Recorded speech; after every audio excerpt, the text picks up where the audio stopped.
Obesity அப்படிங்கிறதுக்கு மிக முக்கியமான ஒரு காரணம் சரியான உணவு பழக்கம் இல்லாதது.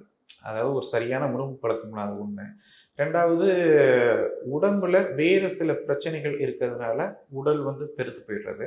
அதே மாதிரி ஒபேசிட்டினாலே பார்த்தீங்க அப்படின்னா ஒரு சிஸ்டமிக் டிஸார்டர்னு சொல்லக்கூடிய ஒரு கார்டியாக் ப்ராப்ளம் நிறைய வரும். இதயம் சம்பந்தமான விஷயம் நிறைய வரும். அதே மாதிரி ஒபேசிட்டி இருக்கிறதுனாலேயே வந்து டயபெட்டிஸ் நிறைய வரும். அதாவது சர்க்கரை வியாதி அதிகமாக வரும். உயர் ரத்த அழுத்தம், அதாவது பிபின்னு சொல்லக்கூடிய ஹைப்பர் டென்ஷன் அதிகமாகும். இதெல்லாம் மிக மிக முக்கியமாக உடம்புல ஒபேசிட்டினால ஏற்படக்கூடிய ஒரு விளைவு. இன்னும் பார்த்தீங்க அப்படின்னா ஒரு குறிப்பாக ஒரு விஷயம் சொல்லணும்னா, ஒரு டேட்டா சொல்லணும்னா, இந்தியர்களில் 20லேருந்து 35 வயசுக்குள்ளே இருக்கவங்களில் 35% வந்து ஒபேஸ்டு.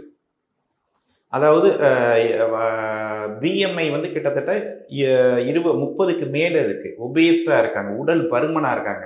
ஸோ இதுதான் பல பிரச்சனைகளுக்கு இளைஞர்களுக்கு காரணம். இப்போ ரீசெண்டாக கூட வந்து கரோனா தடுப்பூசினால தான் இளைஞர்களுக்கு வந்து மாரடைப்பு வருது அப்படின்னு நம்ம அது ஒரு பொருள், அது நிச்சயமாக கிடையாது. என்ன அப்படின்னா, இந்த உடல் பருமன் வந்து 20லேருந்து 35 வயசு உள்ளக்கூடிய இளைஞர்கள், இந்திய இளைஞர்களுக்கு அதிகமாக இருக்குது. இந்த உடல் பருமன் தான் இதயவியாதிக்கு காரணமே தவிர கரோனா தடுப்பூசி காரணம் அல்ல. ஸோ இது வந்து ஜென்ரலாக உடல் பருமனால் ஏற்படக்கூடிய விளைவுகள். இதே விளைவுகள் தோலில் நிச்சயமாக ஏற்படும். அதுதான் நான் முதல்ல சொன்னேன், அக்கெந்தோசிஸ் நைக்ரிகன்ஸ் அப்படிங்கிறது. நீங்கள் வந்து கழுத்தை சுற்றி ரொம்ப கருப்பாக இருக்கும். அதே மாதிரி கம்பு கூட்டில் வந்து நிறைய கருப்பாக இருக்கும்.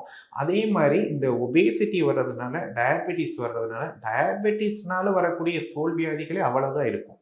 அது ஒரு புண்ணு வந்துடுச்சு அப்படின்னா டயபெட்டிஸ்னால அந்த ஸ்கின்ல ஆறுறதுக்கே ரொம்ப நாட்கள் எடுத்துக்கும். ஸோ இது மாதிரி நிறைய, அதே மாதிரி சிலருக்கு வந்து ஸ்கின் டேக்ஸ் சொல்லக்கூடிய தோலில் வந்து ஒரு மறு மாதிரியே இருக்கும். அதை வந்து நம்ம ஸ்கின் டேக்ஸ்ன்னு சொல்கிறோம். ஸோ இதெல்லாம் வந்து ஒரு ஒபேசிட்டினால் வரக்கூடிய ஒரு விளைவுகள் தான்.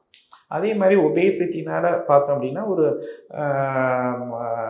உடம்புல உள்ளுறுப்புகளில் சில பிரச்சனைகள் ஏற்பட்டு அதுவே கேன்சராக மாறி அது ஸ்கின்ல வந்து சில வெளிப்பாடாக கூட நம்மளுக்கு அமையும். ஸோ அதனால் உடல் பருமனை குறைக்கிறது அப்படிங்கிறது எல்லாத்தோடையும் மிக முக்கியமான ஒரு விஷயம். குறிப்பாக இந்தியர்களுக்கு உடல் பருமன் அப்படிங்கிறது கம்பேரிட்டிவ்லி அதிகமாக இருக்குது. அதனால தான் உலகத்திலே அதிகமாக வந்து சர்க்கரை வியாதிகளும் இதய வியாதிகளும் இந்தியாவில் இருக்குது அப்படின்னு சொல்கிறாங்க.